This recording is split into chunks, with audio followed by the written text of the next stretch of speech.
Hi friends, I'm Liz. I'm Robby. Welcome back to our channel Bookworm Couple. Today we are going to be talking about the 7th book in the Wheel of Time series, The Crown of Swords. Or maybe it's just Crown of Swords. I don't know if there's a the. I think it's The Crown of Swords. The Crown of Swords. Great. Or maybe it's either Crown way. of Swords. Who knows? Who cares? We're back in the world of Wat. We love a Wat. Here with Rand and all of our bestest friends. So how did you like this? This is kind of the beginning of the slog. So I think it kind of depends on who you ask. But how did you feel about this one? I actually liked it. Sure. Great. Period, I guess. Sorry, it's rare to hear that. And I'm sure there'll be people in the comments saying, like, this isn't the beginning of the slog. And great, that's wonderful. Well, but I also heard that, like, 6 was the beginning of the slog and then 7 was the beginning of the slog. It's very much like a personal preference thing. Sure. And I will say, go on the record here now, and I think I've mentioned this before, is like my experience reading The Wheel of Time was, you know, the slog slows down, but it never got to the point where I was like, oh man, I can't finish it. Right. It never like really killed me. I mean, yeah, things do slow down, but I still liked the characters and stuff, so it didn't really ruin anything for me. I mean, I don't think that those are my favorite books in the series, but it didn't make me like hate them or be like, this is the worst thing I've ever read. Not at all. If you gave me an entire book about Fael and Perrin, I would hate it more than life. Well, but I don't do that to me. Because I'm not reading it.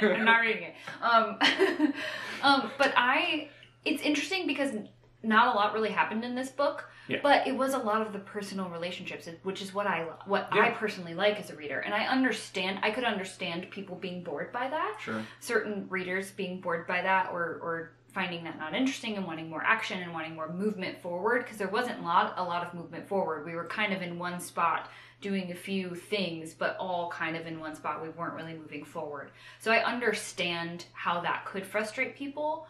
I personally liked how this book was laid out because I like the little minutiae. I like the little relationships. I like the personal moments. I like spending a lot of time with the characters and seeing their relationships develop and seeing where they are going and growing. And I thought that was very much what this text did. Which I enjoyed. There was not a lot of action, but there was action. There was also action. Oh, there's stuff. I mean, there is action, yeah. But it wasn't a lot. But that's not why I'm reading, personally. I'm not reading to read Avengers Endgame every single time, which, don't get me wrong, phenomenal. But, like, you have to have those smaller moments to make it worth it. Yeah, those smaller moments in the middle where you have the relationships and the love for the characters that are going on the journey to have that kind of experience. So I don't want to have that experience every time I read a book, especially in a longer series, because it would be, first of all, exhausting. Second of all, there would be no payoff, you know? And so this very much was... Well, it would devalue the moment. Yeah, I think so. It's happening too many times. Yeah, so this very much was like little side quests, and I thought that was fun. Yeah, I think that that's kind of how it felt for me too. Also, now that I know these characters pretty well, I love seeing the unexpected, like, groups together and seeing how the different dynamics work and seeing those relationships develop is fun. Because there may be a lot of names, but you do know the main cast very well. And they are all I care about. Yeah. I think that was my biggest note. And I've noticed I was laughing at myself as I started to take notes for this one. I was looking at my notes for the last book, and I started the notes with the exact same one of who the hell are these people? Because I will say, if we want to just go into the book, do we want to spoiler it? Yeah, I mean, look, if this is book 7, if you are here watching this and shocked, I'm really shocked, and honestly, like, I'll give you a spoiler warning, but I imagine you probably don't care. So, anyway, spoilers going forward for book 7 of The Wheel of Time. If you haven't read it yet, probably don't watch this, I guess, unless you just enjoy listening to us talk, in which case, have fun. This will probably be somewhat confusing for you, but we love to have you around. I think it could be entertaining still. Go on ahead. Robert Jordan loves to start a book with a bunch of people that I don't know or remember. That's kind of his thing. That is his thing. Like a 90-page prologue that doesn't become relevant for 5 more books. And then you've forgotten about it by that, but at least I have. Because you know what, this is the interesting thing. I'm good at names in real life. If I meet a person, I'm pretty good at names. I can't hold on to everyone's names. I'm not that amazing of a memory. But in books and text, boy, I can't do it. Can't do it. Which is interesting because my favorite subject in school was always history, and I always loved history. But I've never been one for holding on to facts and names. So why I love it? I think I love stories. I like stories, and I like personal development. I like characters. I like people. But I just really struggle starting a new one of these books every single time because Though I've now gotten used to the fact that it's like very much the baddies. The baddies always start the book. Sure. It's always like the Forsaken or some secret dark friends. Secret dark friends. Yeah. This time I think we started with I think it's Savannah, one of the, is it the Shido Aiel? That was like back in the day. Mm-hmm. Back in the day, 30 books ago. This feels like a long time ago that we had them. Which I actually kind of enjoyed that perspective because she's very much a character that is she's going for power in the way that she can as her role as a woman in their society, and that very much is aligning herself with the clan chief. And so she's now seen Rand as like, how do I get my word out? How do I get the way that I think my people should move forward? I have to align myself with the highest point of power. I have to do some crappy stuff to get there, but that's what I'm doing. And so I'm always intrigued by, especially a female character like that, because there's always a lot working against you. And in fantasy worlds as well, it seems to be that way. We're always kind of making a commentary on that. So I'm always intrigued by, even if they are villainous and doing bad things, there's a part of me that's like, girl, do what you gotta do. So that perspective I at least, enjoyed a little bit starting off this book, but I do think it's interesting every time I get in there because usually, besides the Forsaken, I've gotten used to most of their names. We don't get all of them a lot, so there's some that come up that I'm like, pretty sure that's a really bad guy. Pretty sure that's a really bad guy. That name seems bad. Seems really bad. So those ones, but then the rest of them, like the Dark Friends, because there's so much of this like underworld spider web that has been woven by the Forsaken and the Dark One, and so there's often times when I'm like, what's that? I know they're doing something bad, and I know I should probably be having a like moment, but I'm not. So I'm almost just what? Vaguely confused. Okay, cool, you're doing bad stuff, but I have very much taken like, let's take the beginnings of the book and just kind of like let it happen and not try and like take too much of it in because I'm not going to be able to. So that's fine with me. Okay, where did we start? My notes are ridiculous. If you guys could ever read these out, first of all, you wouldn't understand them because half of them are typos. But then also just like little emotional points that I know will make me remember things. Hilarious. I apologize if my brain is all over the place in this one because I feel like that's kind of how the book was. We were with a lot of different characters, so I guess we can kind of go with each character or as much as I remember of them. But my first note, I'm not going to use this word, there's something real shady happening with Faile. I don't trust her. I don't like her. But we started this book with like Perrin and Rand and after those Demise Wells and Rand in the box. In the sad box. And so Perrin's definitely with them. They've had their whole like, although I will say, and this is similar to how I felt about when Egwene was released from the Shan-Chen, is that we're very much like, you're fine. I'm like, okay, moving on. Like everyone's like, what trauma? What trauma? Why do you need time? Like there's no time for it. There's no like grieving process. There's no like, he did really, are you okay? He did pretty immediately lash out. 100%. Well, I'm saying from the people around them, okay. And that's also, I think that's just the writing of it, and I know we have to move forward, and I know could understand these characters, both of them at least being very strong-willed of like not wanting that, but there was a part of me that's like, you guys, like, someone, like, are you okay? Though I will say we got a little bit of that with Rand and Min, which I'll go into them later, but we started off the book and Perrin was reignited? No. Hmm? When are you trying to... Reunited? Reunited. There it is. Okay. I'm tired, okay? I know words sometimes. Reunited with Faile after he was like, the classic, you stay here, it's not safe for you. Yeah, I'm going to protect you, sure. Enough, everyone, in every book ever, stop that. And there's just something shady. There's just something shady happening. They keep like mentioning her looking at like Dobre in a certain way, and I'm like, they're definitely doing it. They're 100% doing it. And Perrin was gonna be so mad when he finds out, and I'm gonna find out and be like, told you. They suck. Don't like them. So moving on. Anyways, Rand and Perrin have their face off, aka both of them just having a hissy fit at one another. Those, those Two Rivers boys. Those Two Rivers. Then they're stout Two Rivers wool. Yeah, they're very funny because I do feel like it was very much of them both having a highly emotional reaction and then just deciding that, like, Perrin was like, okay, I'm exiled. I literally read that. I was like, I'm sorry, what? Who said so? What are you talking about? That's how men deal with their problems. It was like the next chapter. He was like, well, Rand, I'm exiled. I gotta get my whole crew and we gotta go. I was like, what on earth simply is happening? And I do think it's interesting, too, that, like, I don't know, Rand's male friends need to be better. They really do.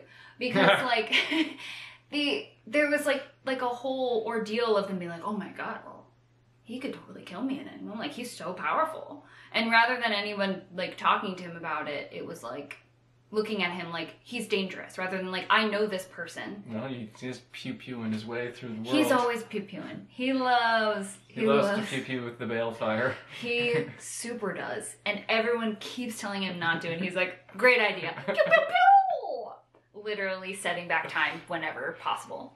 So yeah, there's that. Don't really care about Perrin. Moving on. I did have so much interest in Min and Rand's relationship. They are a couple that took me by surprise. I will say, funnily enough, this was one other storyline that I was very influenced by the show because I really liked the woman who plays Min in the show.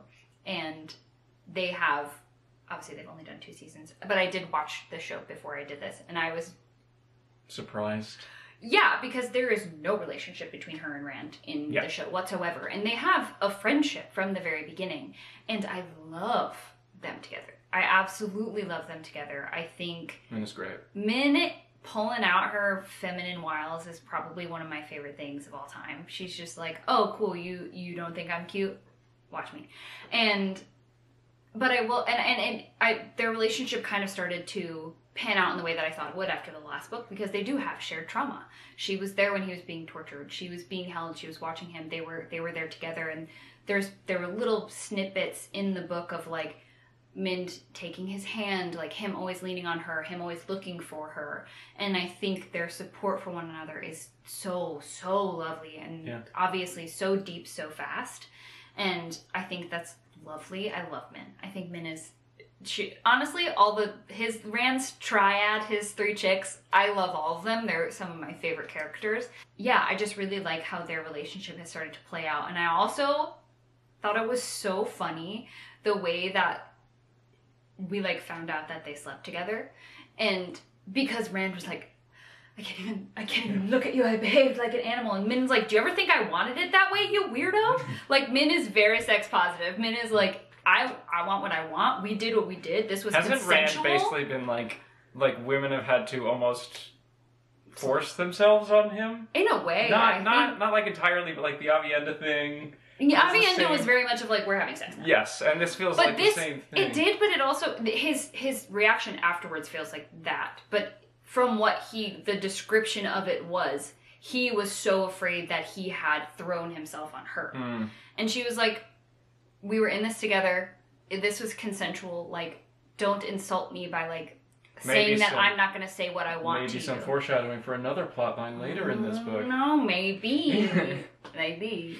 But I thought that was actually funny. And again, like, so much respect for Min and the way she was like, why are you telling me how I experienced this? Like, let me tell you how I experienced this. And I'm going to tell you that it was a sharing. It was the 2 of us together. It was, people who needed to feel, people who needed connection. And, like, we have love. So that's what it was. And it was mad. And apparently it was wild. Apparently it was wild and rough. That's what I got from it. So good for them.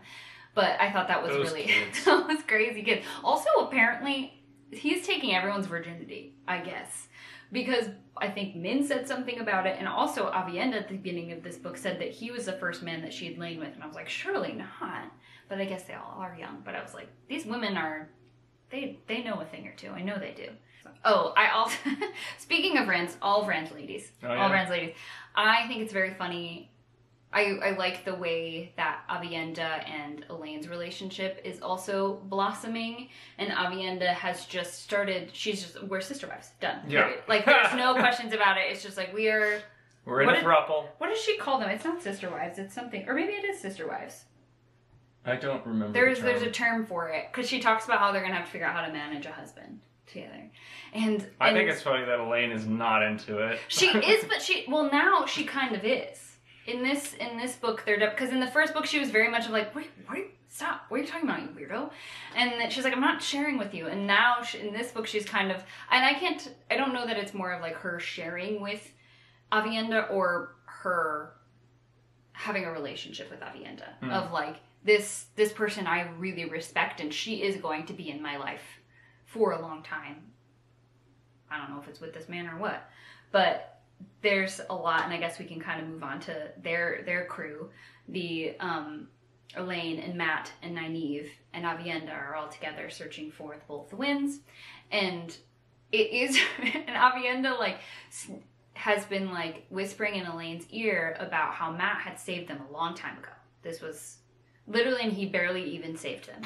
This was when they were releasing Egwene from the Shamchen, and he opens the door like he's God's gift to the Given Earth. And he's like, I'm saving you. I don't know what your problem is. And they're like, we had this under control, dude.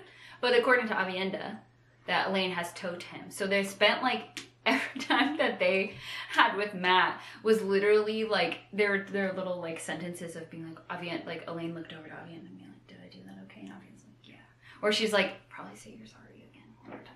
And like, so she's like trying to help her because Elaine is also like, I want to be on even footing. I cannot have toe. I absolutely cannot. And so she's just like, Matt, thank you so much, Matt, you're so great. And she's looking at Avienda, and Avienda's like, yeah, nailed it. Like, nailed it. Very good. Which I think is very funny because then Matt also spends time being like, why are you being nice What is happening? Why are you all being nice to me? This feels really weird. I don't think I like it. Then I guess we can talk about Matt. Yeah, we sure can. And his sexy, weird relationship with Queen Tylan. Bit of a controversial plot. I understand that. Which I think is fair.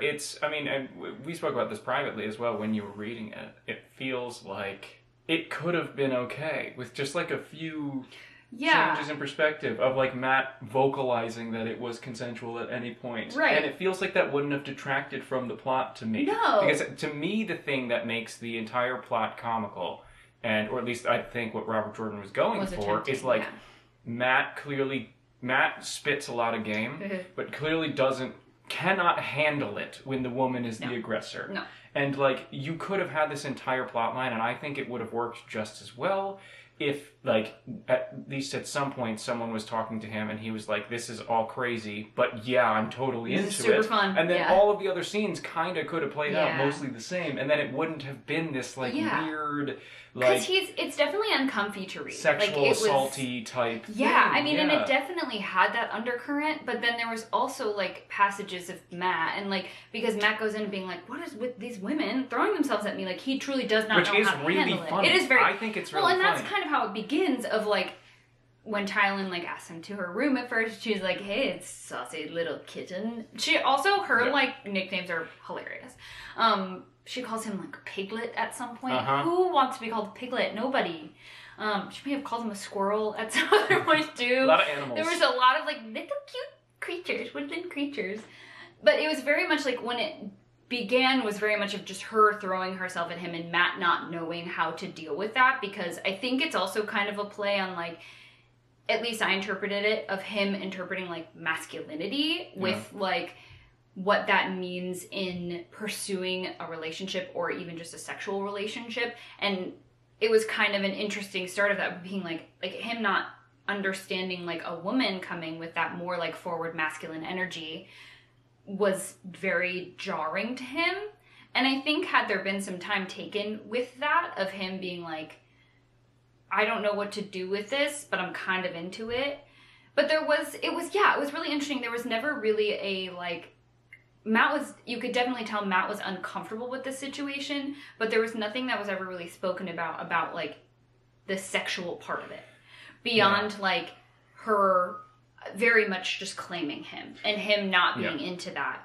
But then there's also never really him saying, like, I don't want to have sex with this woman. Well, yeah, and I mean that's and truly also just, like, his character, like, coming from this character who very much is like, talking about women's breasts all the time, talking about how much he hits on women, talking about how much he loves them being squishy, and like he's very much a womanizer, and that's very much his character. So it's interesting to see him in this position, and reading it was interesting of being like, I don't like what's happening, but I'm also confused with how Matt is feeling about it. Had it been another character, I would have felt far worse about it. Well, because it's entirely played for comedy, which unfortunately is kind of the trope with portrayals of men being sexually assaulted by women. Yeah. Which is the very long history of that trope, obviously. Yeah. And, you know, it's normal. It's been played for comedy a lot over the history of all forms of media. Yeah, which sucks. And you know, if it was another character, obviously it would be terrible, but Matt is the comedic relief, kind of, so that's why it's always played for laughs. And again, he's such a, like... And I do think it could have worked, but it just... Yeah, had there been, and if that was, which it does feel like that was what Robert Jordan was trying to go for, but for me, I needed something from Matt of being like, sex is great, the whole situation is really weird, but like... Just him admitting at some point that he was... Like, I am, from the beginning, like, this is something I am interested in. I'm enjoying. I think you could still play the entire situation for laughs with him just not understanding how to deal with a woman who is sexually forward. Yeah, I think that that's still really funny based on everything we have about his character. And they because just needed, like, one scene in the beginning of him being like, I don't know what's going on, but I'm totally into it. I'm liking this. But, I'm not going to say no. Or at least I think that would have helped. But yeah, no, I agree. I don't think that was, unfortunately, the goal that I don't think Robert Jordan was trying to write this in a way that's like, I want to make sure that I'm not playing male sexual assault for that. I doubt that was on his mind. Yeah, it didn't really read like that, but there were just a lot of things that I think could have been done differently with that whole plot line. Because there's also a part of me that kind of thought Tylen was fun. Like the whole culture is actually really interesting of like them carrying their marriage knives in their breasts. And Matt's talking about their breasts all day, every day. He's talking about everybody's breasts and how he's looking at them or trying not to look at them, but he's always looking at their breasts and how impressive they are. But I do think like that. And again, I think I would have liked more of like, let's talk about the culture. Like, what is that as part of the culture? More into that of like how forward the women are, how the women kind of, you know, have the ball in their court a lot of the times because they're making the choices, which is a very empowering thing and interesting again as someone who is kind of a womanizer and not necessarily looking down on women. Like definitely he has a love and respect for women, but doesn't always act in that way. Sure. So having that, like being a part of the culture, and then this character who's, you know, uber toxic masculine in some ways, is, I understand where the idea was from Robert Jordan, but it just didn't quite, it felt uncomfy. Yeah. Which maybe it was supposed to be uncomfy, and then I was very uncomfy. I don't think so. I think just the but it was interesting. It was a lot of back and forth in my head, because I was like, because it's Matt, and Matt is like funny, and he's like that, you know, and you're like, am I supposed to be laughing? The way it's written, I feel convinced it was written to be comedic. Yeah. There's some missing points there. I think that's a pretty widely controversial plot. Yeah, I'm sure. I'm interested to see what kind of comments we get. I'm sure there will be people on both sides. Yeah, interested to see how you felt reading it, because it was an interesting journey, for sure. Yeah. For sure. Oh, I'm thrilled that the Sean Chen are finally relevant. Yeah, they're back. They're absolutely horrifying to me. Yeah. So I'm not like, yay, they're back. I'm just like, wow, what a good villain. Okay, let's go. Like, let's dig in. You terrifying, horrifying people. And I thought with them, it was interesting that we got a little bit of Morgaze back into the world. Her storyline for me is, again, such an interesting one. And the way that they're playing it, too, where she's in this really depressed state, really sad, definitely on a suicidal, you know, thought process about, like, herself, her worth, what she did with her crown and what she missed out on, what's coming forward. But then she has this crew of people around her that are so believing in her in a different way, because she's got, like, you know, her like followers who like love her, like little buddies, and then there's Lenny who's like, get up and get yourself together. I love Lenny. Put yourself together. Let's go. And then she's also got like a semi-love interest, but then there's also some sexual assault happening there with the white cloak guy who is the dark friend. Yeah. Who took over for this. Look at me, look how good I am. You're I know great. names. You're doing it. But it took me a minute to understand what was happening because there was like the head of the white cloaks that gets killed. And then his like spy is the man who's named Boris. Yes. Nailed it. Well done. And then he ends up... Do you remember the Boris prologue from I remember Boris prologue very well because I remember thinking... What is happening? What's happening? And it was honestly very interesting. It very much had kind of like a Gollum-y vibe for me in the beginning of like... I don't know, there was an interesting drive for that character and like... Yeah, so I was glad that we got a little bit of that in his work. But he's bad. So that's bad. But I thought it was interesting that we get... a little bit of him and Morghese and seeing Morghese like kind of struggle in this very emotional moment of like constantly being, she's definitely a strong-willed and powerful woman, but she's just had so much happening that she's in the emotional point of like giving up. Yeah. And while that is sad to see, it's also interesting to see another way of a character like in a realistic way dealing with a lot of bad things happening. Yeah. And I like Morghese a lot. And she still doesn't know like if Elaine is alive, where her children are. They won't let her see her son who works with the White Cloaks. Galad. And I feel really bad for her, but I'm also so intrigued by her. I find her very, very sad, but very deep. And I'm glad we get a little bit of her. It is interesting that like the last bit we have of her in this book is being captured by the Shan-Chen, and not her kind of realizing and like seeing for the first time what this power is. And they have someone who do they have? They have Amathera, who is like a queen-ish of somewhere. This is my other thing, is I don't remember any of the places. I you could tell me the places, but I can't tell you if they're important or not. Like there's Ilion and then there's Kyrian.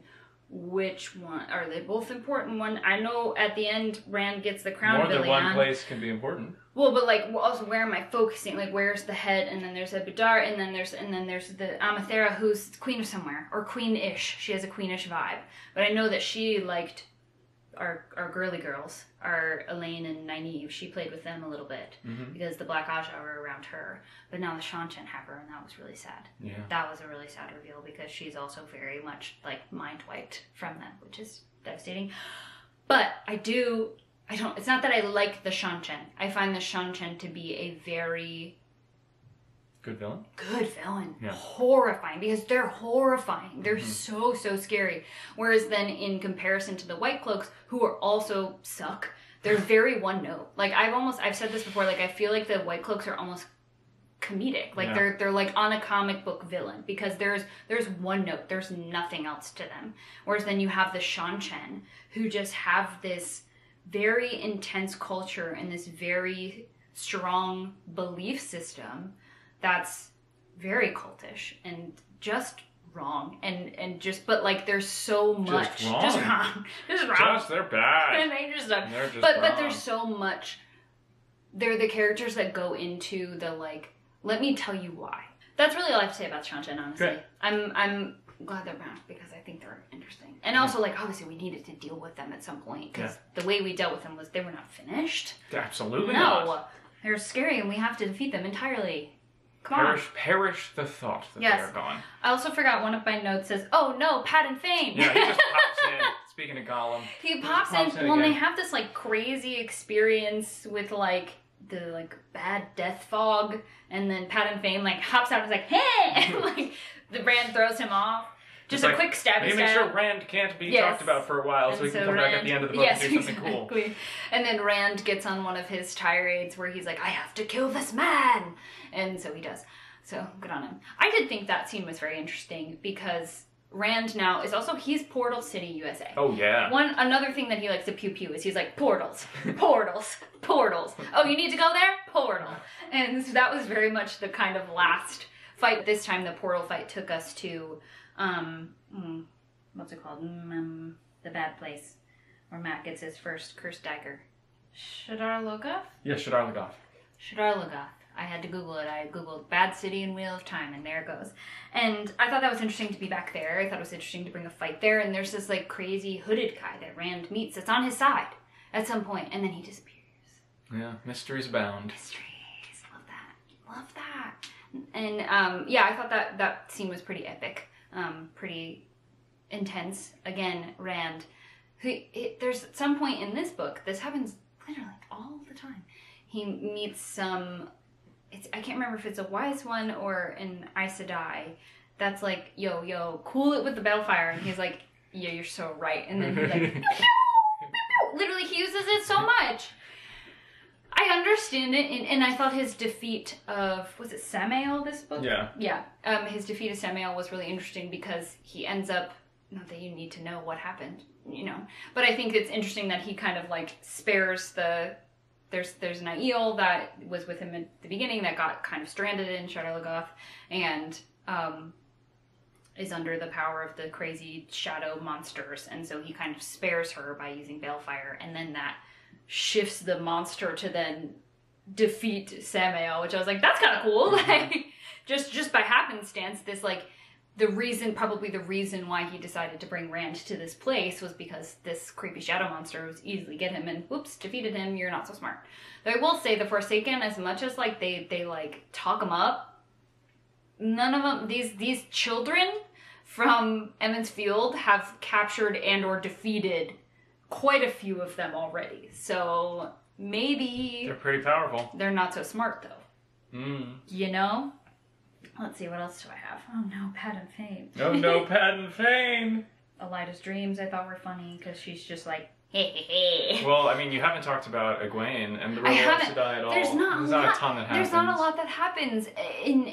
I do remember, though, at one point while you were reading this book, you just walked into the room and said, there's too many Aes Sedai. Too many names. Yeah, I really struggled because the way that it's written is in the idea that the reader is like with you, and I just am a little bit dumb in that way. Like I'm not quite that good, and so there is that part of me that needs, like last time in the last book of like, you know, when you read the second book in like YA series, they're like, oh yeah, my brother, he did this, da. When you like get in the first few chapters, there's like these reintroductions, but they're like written as if they're not. I need that. There are too many characters for that. And especially, they don't need like a little footnote at the bottom. There are, well, and especially because they're obviously important. Like there are pieces of these Aes Sedai that like we've heard their names in passing, and obviously if they have a whole POV section of a chapter, I should know who they are, but I truly don't. Like, I really don't, and I wish I did, but I just got to the point where I was like context clues and like just being like, okay, this is obviously like a good deal. I think she's good, great. It is interesting like seeing, and I love Egwene. I think she's probably my favorite character, at least one of my favorite characters, but she definitely inches up there. And oh my gosh, I have to talk about another thing, but let me finish talking about Egwene. I have so much faith in her journey as the Amyrlin Seat because I think she's got great support, especially having such a solid fisherwoman next to her. Yeah, of course. Not Shantan. Oh my gosh. Sanche. Siuan Sanche, and I love that Siuan Sanche is very much of like on her team, like just really, really helpful, and they're slowly moving away from the people that think that they're going to be able to control Egwene, and there are people that are showing themselves out of the shadow of support of her, like little bits and pieces of the Aes Sedai whose names I don't remember, but that's fun to see because I truly believe so much in Egwene, and I think that the people under her are kind of starting to see that, and you can see them like weeding away the ones who want certain things and want control, and then the other ones who are like believing in her kind of more from that rebel point of view. And a lot of them, also some of them are like, I hate Elida, she sucks, like she's doing really sucky things, and I'm not into that. She is. Then we get a whole scene of her having this like dream of being like, everyone's dead, I got Egwene and I'm in charge. And it was funny because I started reading it and I was like, this is not happening. I was like, when was the last time? They're not at the tower. And then I was like, oh, this is her just being like dreaming terrible dreams. She sucks. But I forgot that we got Lan in this book. I was gonna mention that. And Lan and Nynaeve were reunited and married. Just straight up married. I think it was I think the way that Nynaeve is written with Lan, I don't find very believable. There's some, because I feel like you get so much of her personality, and I do understand, and I like get the little bit of like, she gets that girlishness when she's with this or thinks about this man that she loves so much, but there is there's a little bit of a misconnect for me of how I assumed her character would be, but that's not up to me. I'm not the writer, so it doesn't matter. I'm not in charge. But I did think I'm glad we got Lan, and I also find it interesting that even before that we encountered the Aes Sedai who bonded him. Yeah. And Egwene is like, love that for you. You're going to absolutely shift that to Nynaeve. We're going to make that happen, and that's going to be great. And but that happens before. We are going to do that. Literally. That's literally what, like, Egwene handles it in such a, like, cool, great, oh my god, because there's, like, there's tension, you know, in and of she being like, oh my god, what's she going to do? What's she doing? Egwene is like, so cool that you can do that. You're going to teach me how to do that because we're going to do that to Nynaeve. That's going to be so great for my friend. And thanks so much. And I thought that was interesting that we got that before, but Nynaeve doesn't really know that before meeting Lan. And so she gets this big, I'm sorry, you're bonded? Excuse me? Full moment. And then somehow she's like, well, we're getting married. And he's like, what? And then they get married. So great. But I don't think they're bonded. But whatever. They're married. And, you know, I do think it is... because Lan goes from very, very depressed, sad, obviously. He's lost his other half, his partner. And then to seeing Nynaeve and being, like, still in that, like, very numb phase. And then eventually when they, like, it's, like, goes to black on them with some other people, and then they show up. And then we get a little bit of that Lan back. Like, you can see that Nynaeve is kind of bringing him back to life. Just like, and it's just like little comments, or like he smirked or something like that. And I'm like, I like that, because I also feel like that is a soft, slow move out of that depressive state where I have more believability in that he's not going to go from 0 to like excited, even if this is the woman that he loves so much. He still had a massive loss. Yeah. And so I thought that was written very well. I like that. And I'm intrigued to see where they go and what they get into and what happens with the bond and all of that. I thought that was an interesting little tidbit. I thought Matt and the dice in his head is interesting. We got more description of that in this book. Always where he's like, the dice aren't rolling. What's wrong? Or then the dice started rolling again. Why did they start rolling again? Yeah, I always love that because it's just like. Well, and that very much happens at like the end where the Shanchen enter. I think they're in Abu Dar still, and he's finding Oliver, who's his little bro that he's just putting with all these beautiful women all the time, and I think that's so funny. He's like, why does he get to be with this hot chick? Like, her tits are out. Like, what the hell? But like that like kind of final scene with him like trying to get this kid out of this potential, you know, take over this terrible fight, and it kind of ends with him being like, the dice started rolling again. You're like, oh. What? Yeah. Why? What? Why? Yeah. Is he okay? I thought that was interesting. And the last note I have is, yes, the Crown of Swords. The Crown of Swords. Rand wakes up and is like, I'm gonna go kill this guy and take another kingdom for myself. Yeah, and it was interesting, like, his kind of inner monologue with it, too, was like, all these people keep trying to give me these kingdoms and I don't want it. And then this time he's like, I guess I should probably just take one. Yeah, I want that one. Sure, this one, fine. And then they give him the Crown of Swords. I was like, oh, cool. Hey, you gotta drop the title at the very, very end in the last chapter. But yeah, overall, obviously I enjoyed this book. There was a lot that I like the inner moments with people. I like I kind of like the slow bits. I kind of like I like getting to know the characters better. Oh, I didn't even talk about the, like, secret Aes Sedai conglomerate that exists in Abu Dar of all of the, like, Wilders and the people that didn't make it in the White Tower and the woman who's 412 years old. I think they're so fascinating. And also they've Elaine and Nynaeve befriended them, and it seemed like they kind of were like, you're gonna fight for our cause? And they're like, yeah, okay. Like, there's probably 50 of you. And she's like, there's like 1,000. And I was like, that's dope. We love this, like, Wilder Aes Sedai army. And I think that, I thought that storyline was really interesting too. Yeah, I loved that storyline. I love how it expanded, because also, like, the Aes Sedai tries to put on a unified front, but book 7 we realized it's basically all a facade and crap. 100%. But this is the first time they're really taking a look at, like, they talk about how hard it is to become an Aes Sedai, and they talk, you know, tangentially in the previous books about like some people never walk through the arches, and some people do this, that, and the other thing, but they never talk about what happens to any of them. Really, they're kind of just like, oh, they just kind of like fade away. But the towers existed for so long. Of course, there's going to be a ton of them, and even if they're not full Aes Sedai, if you interact with the power, it's gonna extend your life. 100%. So there's gonna be so many. Yeah, and even if the tower is on the decline, like there would still just be logically there would be a lot. Yeah. So I really loved that part where they were kind of like revealed. Yeah.